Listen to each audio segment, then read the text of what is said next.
My name is Vaknin. I'm the author of Malignant Self-Love, Narcissism Revisited. In a famous experiment, students were asked to take a lemon home and to get used to it. 3 days later, they were able to single out their lemon from a pile of rather similar ones. They seemed to have bonded with the lemon. Is this the true meaning of love, bonding, coupling? Do we simply get used to other human beings, to pets, to objects? Habit forming in humans is reflexive. We change ourselves and our environment in order to attain maximum comfort and well-being. It is the effort that goes into these adaptive processes that forms a habit. A habit is intended to prevent us from constant experimenting and risk-taking. The greater our well-being, the better we function and the longer we survive. Actually, when we get used to something or to someone, we get used to ourselves. In the object of the habit, we see a part of our history, all the time and effort that we had put into it. It is an encapsulated version of our acts, intentions, emotions, and reactions. It is a mirror reflecting that part in us which formed the habit in the first place. Hence, the feeling of comfort when we have habits. We really feel comfortable with our own selves through the agency of our habitual objects, traits, and behavior patterns. Because of this, we tend to confuse habits with identity. When asked who we are, most people resort to communicating their habits. They describe their work, their loved ones, their pets, their hobbies, or their material possessions. So, who are they? They are their habits. They are their work, their loved ones, their pets, their hobbies, or their material possessions. Yet, surely all of these do not constitute identity. Removing these things does not change one's identity. They are mere habits, and they make people comfortable, they make people relaxed, but they are not part of one's identity in the truest, deepest, most essential sense.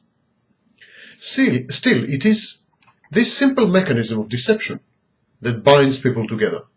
A mother feels that her offspring are part of her identity because she is so used to them that her well-being depends on their existence and availability.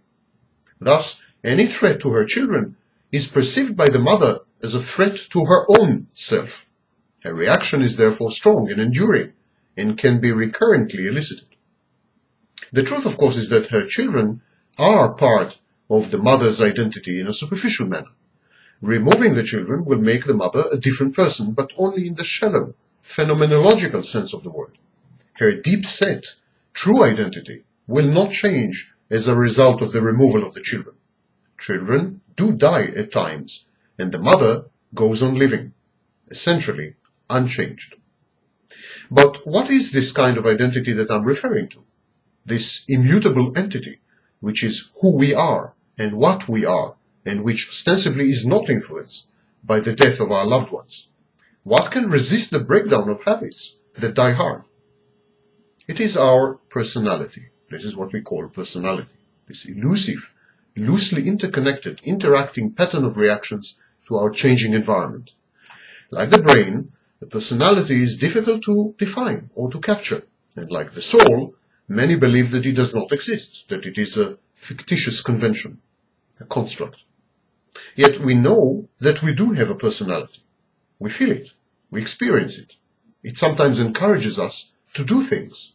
At other times, it prevents us from doing things. It can be supple or rigid, benign or malignant, open or closed. Its power lies in its looseness and lack of definition, in its fuzziness. Personality is able to combine, recombine, and permute in hundreds of unforeseeable ways. It metamorphoses, and the constancy of these vicissitudes and changes is what gives us a sense of identity. Actually, when the personality is rigid to the point of being unable to change in reaction to shifting circumstances, we say that this kind of personality is disordered. One has a personality disorder when one's habits substitute for one's personality and one's identity. Habits are rigid. Personality and identity are always in flux. Such a person with a personality disorder, identifies himself with his environment, taking behavioral, emotional, and cognitive cues exclusively from his environment and from his habits. His inner world is, so to speak, vacated. His true self, merely an apparition. Such a person is incapable of loving and of living. He is incapable of loving because to love another, one must first love oneself. And in the absence of a self, that is impossible, of course. And in the long term, such a person is incapable of living, because life is a struggle toward multiple goals, a striving, a drive at something.